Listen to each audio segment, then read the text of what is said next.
Self-Managed Super conducted its annual SMSF Roundtable earlier this year to garner the opinions of some of the most respected experts in the sector about the most important current issues. Here we asked the panellists whether or not the concern over Labor's proposed franking credit policy highlighted the difficulty advisors have in preparing for this type of change. Yeah, I think I'll answer that in a few stages. So first of all, I think it's been a very interesting few months. We learned a lot in terms of client behaviour. All of a sudden, it surprised a lot of advisors initially in terms of the response. A lot of clients, very elderly mum and dads, and a lot of them may not even be impacted, were very alarmed. There was a lot of alarmists around a lot of things. So clients do pay a lot of attention to what's going on in the media and stuff, and then they contact advisors. And so a lot of time advisors were initially taken back by the it's almost externally led activity that they feel they have to respond. But then very quickly, a lot of advisors, and as part of the ongoing service requirements, a lot of advisors felt they have to provide guidance.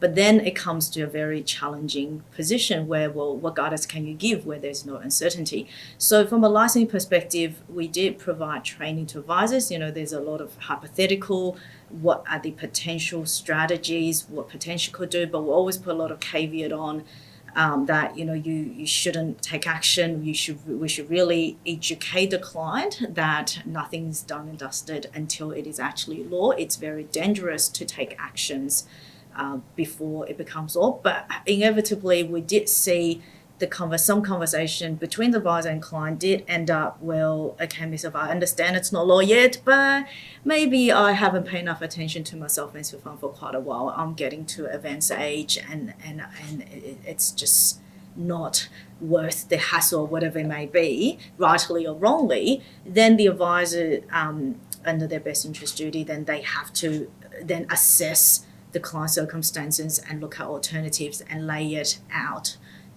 to the client. So a lot of time, I don't think it's entirely advisor-led. Sometimes a lot it is client-instigated. But then it does ultimately highlight the importance of having an advisor. A lot of clients through this process, despite the fact in the end Labor didn't get elected, but it kind of strengthened the relationship. It did reinforce the fact that when something does happen, by having an advisor, they have somebody to go to. They can pick it up the phone and talk to somebody, and licensees have access to technical experts, association-wise or product. So to a lot of clients, it does. It did some good in terms of reassuring them that they are handhelded. But on the other hand, it was interesting.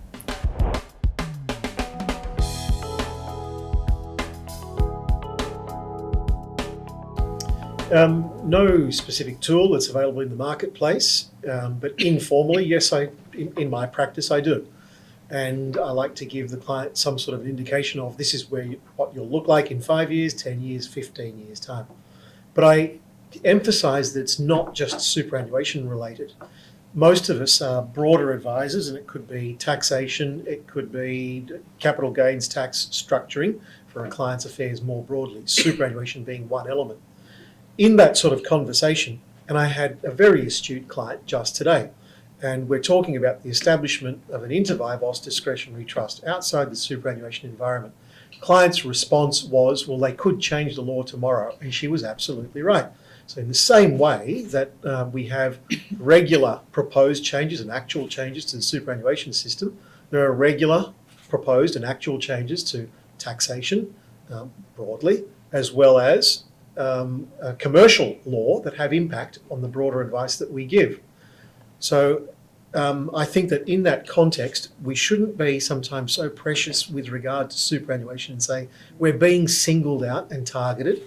Change is a constant, and it's happening in the broader system that we operate in regularly. So we need to acknowledge that. In my practice, and I advocate this for everyone else, do have some sort of predictor for these are your circumstances in 5, 10 and 15 if the law looks like this and if we structure in a particular way. No broadly available commercial tools though. There's probably a commercial opportunity for someone. I think I might just jump in a little bit about the modelling the licensee. We obviously, I'm not aware of any actual model, and I don't actually think a model is possible given we don't know what the future changes will be. But it did highlight one thing from at least a licensee perspective, the importance of knowing out of all the clients of our advisors, what they're investing, who may be impacted. So a change come that we can provide better guidance to advisors.